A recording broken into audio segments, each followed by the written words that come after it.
My stash secrets is that I have almost no Daredevil, except for this number one.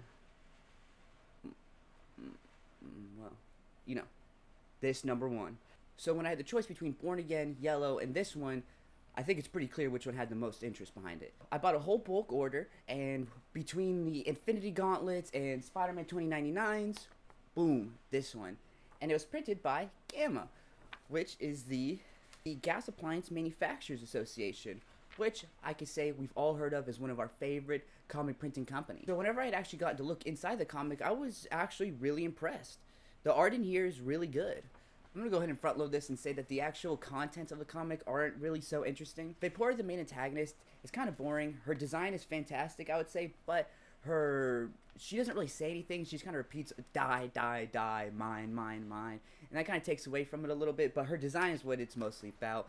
I think it's also to represent the gasoline as kind of a force of nature rather than like a character, which I guess is good for a PSA. It's a public service announcement, and basically they would release these along big characters like Mr. Bean or Daredevil or Spider-Man or Batman, basically just trying to teach kids about not to do drugs, make sure your gasoline is sealed, etc., etc. Clean gasoline is actually a pretty prominent feature of this comic. I didn't realize that was such a common practice back in the day. I figured the headaches and the lightheadedness would be reason enough, but I guess we still have that now.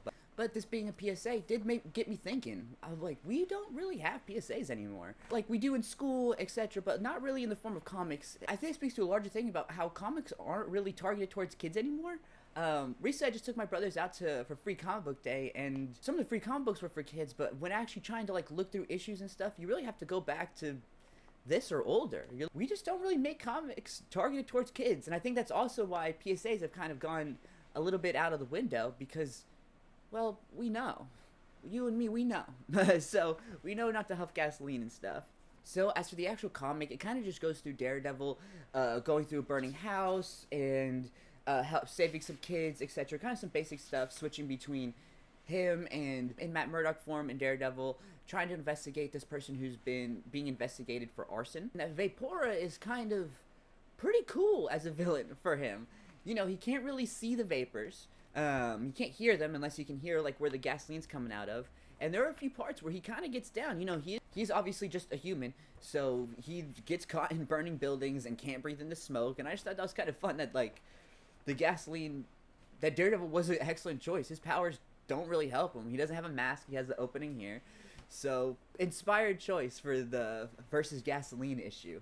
And actually, the writing's pretty fun. You know, we get to experience Matt Murdock, like I said, interrogating insurance companies versus the arsonists versus the victims. And that's kind of fun because I always like the lie detector sections. And Daredevil's also forced into more of a rescue role. I feel, obviously, he's a extremely skilled fighter. We all know this.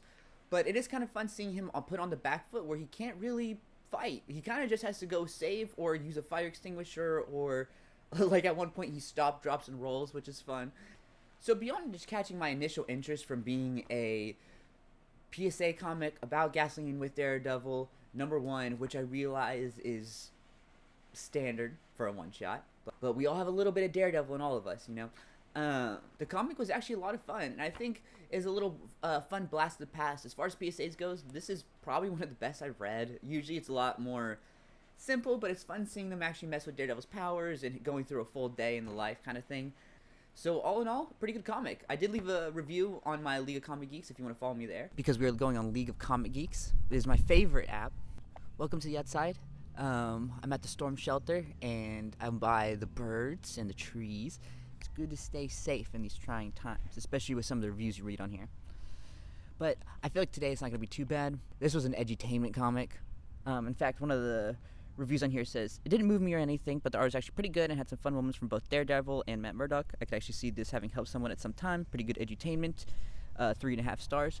That was me. It seems like a lot of the reviews on here kind of in agreement with where I was at, with just like, this is pretty solid. This one review by Norse Fury says, I am convinced there's no such thing as a bad Daredevil comic.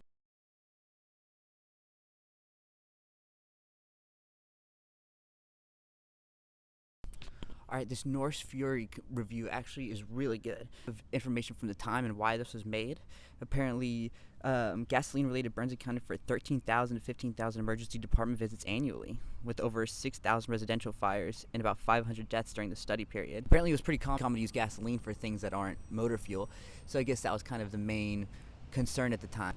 This other one says everybody in his class was given this comic book by the school. They had to be sitting in a box for a few years, even still at that point. Another comment says that we need to bring back Vapora, have her be a mutant or inhuman, and give her a sad backstory. Yeah, I think so. I was kind of thinking something similar with just how effective she is as a Daredevil villain. I mean, being a thing where she can kind of entirely get around a lot of his powers and stuff. I think the idea of Vapora and just kind of being everywhere is a lot of fun, especially in the sense that it's everywhere in a contained space, which I feel like is kind of Daredevil's vibe. I kind of agree. There are no really bad reviews on this comic. There's only 7. Thanos Production says this was kind of meh, and sure, an edutainment comic book goes, I think it was still really good and a lot of fun. That's it for the reviews. This is a pretty short one. I'm gonna head back inside. I've been out here for like 20 minutes and I haven't been able to record anything. The sound pollution out here is ludicrous.